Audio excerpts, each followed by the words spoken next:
नमस्कार दोस्तों, आज की एक और म्यूचुअल फंड रिव्यू की वीडियो में आपका हार्दिक स्वागत है।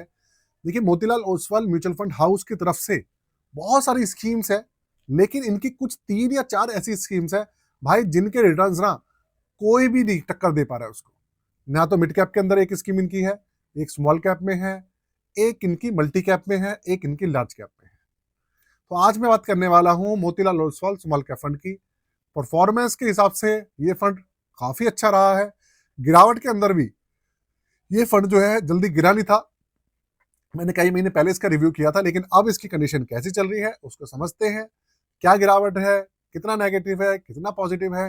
जो टॉप परफॉर्मर है स्मॉल कैप कैटेगरी के अंदर, ये उनको टक्कर दे पा रहा है या नहीं दे पा रहा है, समझते हैं दोस्तों। एक एक छोटी से छोटी इंफॉर्मेशन मैं इसके अंदर आपके सामने रखने की कोशिश करूंगा, इसलिए वीडियो को बहुत ध्यान से देखिएगा, थोड़ा जूम कर लीजिएगा।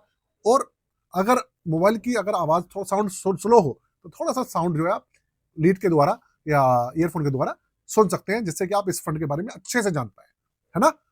तो चलिए शुरू करते हैं, लेकर चलता हूं आपको कंप्यूटर स्क्रीन पर। उसके बाद डिटेल में बात करने वाला हूं इस फंड के बारे में। छोटी वीडियो है, बिल्कुल भी आपका समय वेस्ट नहीं करूंगा दोस्तों। कंप्यूटर स्क्रीन आपके सामने चालू हो चुकी है, फंड आपके सामने है, डायरेक्ट प्लान है। फंड का नाम Motilal Oswal small cap fund. Actual में इस फंड की बात इसलिए ज्यादा नहीं होती है क्योंकि ये फंड ज्यादा पुराना नहीं है। कहानी ये है, ये फंड कोई ऐसा नहीं है कि 5-10 साल पुराना हो, ये नया फंड है। इसको कुल मिलाकर दो साल के आसपास भी नहीं हुए मेरे ख्याल, 2 साल के आसपास पुराना फंड है बस ये। तो अब आप देखेंगे तो सबसे पहली बात, Motilal Oswal small cap fund को रैंकिंग तो मिली नहीं है। रैंकिंग इसलिए नहीं मिली क्योंकि जो फंड्स पुराने होते हैं रैंकिंग सिर्फ उन्हीं को ही मिलती है। दूसरी बात, रिस्क मीटर इसका वेरी हाई है। और ये फंड ना प्योर एक इक्विटी बेस्ड फंड है। इसके अंदर सिर्फ और सिर्फ आपको मिलने वाले हैं कंपनियों के स्टॉक्स, और ये एक स्मॉल कैप फंड है। दूसरी बात, 1 साल का आप इसका रिटर्न देख लीजिए, माइनस में है 7.54%। देखिए, इस फंड के बारे में अगर मैं कुछ आपको खासियत बताऊं तो वो ये है कि मैंने जब लास्ट टाइम इसका रिव्यू किया था तो मुझे अच्छे से याद है, ये फंड सबसे ज्यादा रिटर्न निकाल के दे रहा था स्मॉल कैप के अंदर 1 साल के डेटा में। 1 साल के डेटा में एनएवी इसका 10 रुपए पे लॉन्च हुआ था, 14 रुपए 17 पैसे पे इसका एनएवी अभी चल रहा है। रिटर्न्स वाला पोर्शन थोड़ा सा देख लेते हैं, टेबल देखते हैं, उसके बाद देखेंगे इसका पोर्टफोलियो। दोस्तों, पोर्टफोलियो से याद आया, अपनी पोर्टफोलियो सर्विसेज के बारे में आपको बता देता हूँ।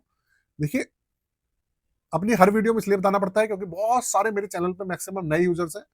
तो भाई, अगर आप अपना पोर्टफोलियो सर्विसेज लेना चाहते हैं, नया पोर्टफोलियो बनाना चाहते हैं, रिव्यू कराना चाहते हैं, आप करवा सकते हैं। चार्जेस 999 रुपए है, सबसे कम इंडिया में। व्हाट्सअप नंबर डिस्क्रिप्शन में दिया हुआ है, सारी डिटेल्स दी हुई है, आप जाकर एक बार चेक कर सकते हैं।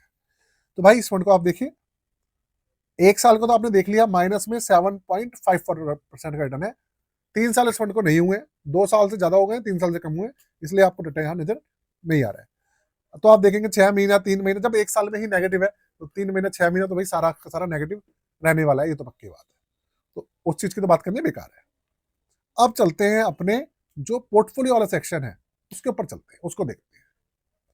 भाई, ये रहा इसका पोर्टफोलियो। 96.5% इन्होंने पैसा लगाया हुआ है इक्विटी के अंदर, और 3.5% इन्होंने पैसा बचाया हुआ है कैश में।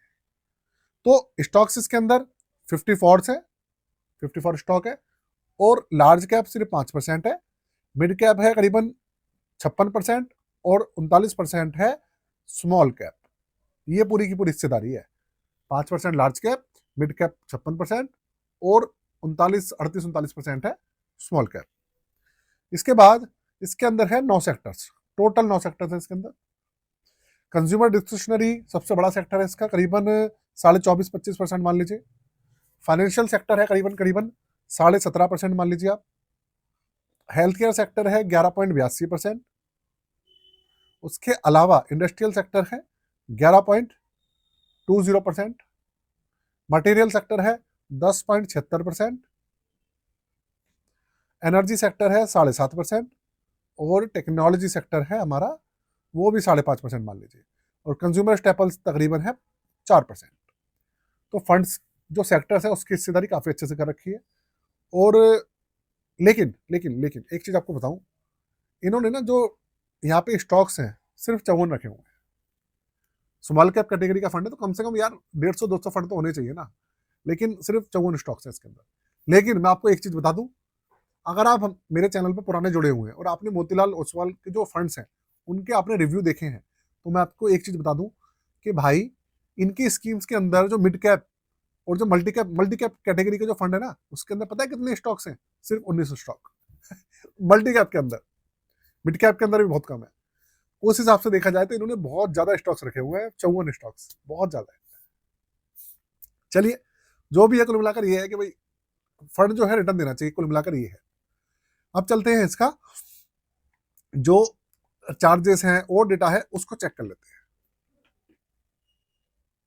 देखो भाई, 26 दिसंबर 2023 को लॉन्च हुआ था और इस 26 दिसंबर 2025 को पूरे 2 साल हो जाएंगे इसको। और 2 साल में इसका जो CAGR है 19.31% है।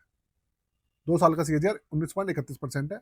भले 1 साल का माइनस में है, लेकिन फिर भी ओवरऑल काफी अच्छा है। निफ्टी स्मॉल कैप 250 TRI ये इसका बेंचमार्क है। ओपन एंडेड स्कीम है। एक्सपेंस रेशियो है 0.67% और 5,862 करोड़ का इसके अंदर AUM अच्छा खासा है। 500 रुपए से मिनिमम SIP, 500 रुपए से मिनिमम लमसम, और इसका 1% है एग्जिट लोड 365 दिन से पहले, उसके बाद 0%। ये पूरा का पूरा इसका डेटा है आपके सामने। आपने जो इसका डेटा है वो चेक करा, चार्जेस देखे, ओवरव्यू देखा, पोर्टफोलियो समझा, रिटर्न समझा, सब कुछ देखा आपने। एक चीज नहीं देखी आपने, मैंने आपको बताई नहीं, जो इसकी रैंकिंग है वो 1 साल में इसकी रैंकिंग है अभी के समय में 17, है ना। अभी 17 नंबर पे चल रहा है स्मॉल कैप के अंदर। तो भाई अब अगर मैं बात करूं इस फंड के पॉजिटिव और नेगेटिव पॉइंट्स की, पॉजिटिव साइड और नेगेटिव साइड, सबसे पहले आपको बता दूं कि ये फंड पिछले 1 साल में जो 7.5% गिरा हुआ है, तो आपके जो टॉप फंड्स हैं, HDFC देख लीजिए, SBI ले लीजिए, क्वांट, निप्पॉन, वो फंड्स भी लगभग लगभग इतने ही गिरे हुए हैं, बल्कि हो सकता है इससे 1-2% ज्यादा ही हो, कोई या एक आध फंड कोई 1-8% कम हो, इतने ही है इसके आसपास। तो फंड क्या है, तो उस तरीके से कोई दिक्कत नहीं है। पहली बात, रैंकिंग इसको नहीं मिली है, हाँ वो थोड़ा सा अभी पॉजिटिव पॉइंट नहीं है इसका, नेगेटिव ही हम मानेंगे। दूसरी बात, एक इसके अंदर सबसे बड़ा जो नेगेटिव पॉइंट है वो है इसका एक्सपेंस रेशियो। एक्सपेंस रेशियो ना मोतीलाल ओसवाल की स्कीम्स का थोड़ा कम होता है, लेकिन इन्होंने यहाँ पे ज्यादा दिखाया हुआ है, तो उसको जरूर इनको कम करना चाहिए। दूसरा जो इनका नेगेटिव पॉइंट है इस फंड का सबसे बड़ा, वो है इसको स्मॉल कैप कैटेगरी का फंड है, तो भाई स्टॉक्स की संख्या बढ़ानी चाहिए मोतीलाल ओसवाल वालों को। ये ना सिर्फ 54 स्टॉक्स रखे हुए हैं, वो कम है। 100 तो रखने ही चाहिए कम से कम, जिससे कि लोगों को डाइवर्सिफिकेशन मिले। ये चीज है, ये मेन पॉइंट्स है इस फंड के।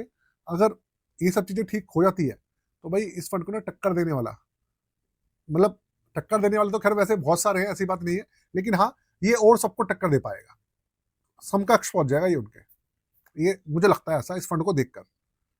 बाकी दोस्तों वो तो भैया आने वाला वक्त देखिए, ऐसा होता है कि सबका वक्त एक जैसा चलता नहीं है, कभी अप एंड डाउन तो आते रहते हैं जिंदगी के अंदर, डिफरेंट शेड्स रहते हैं लाइफ के। तो ये सब चीजें हैं, देखते हैं आने वाले समय में इसका प्रदर्शन और अच्छा होगा कैसा होगा, वो आने वाले समय में पता चलेगा। हम आपको रेगुलर रिव्यूज वगैरह देते रहेंगे। बस वीडियो को यही खत्म करते हैं आज के लिए।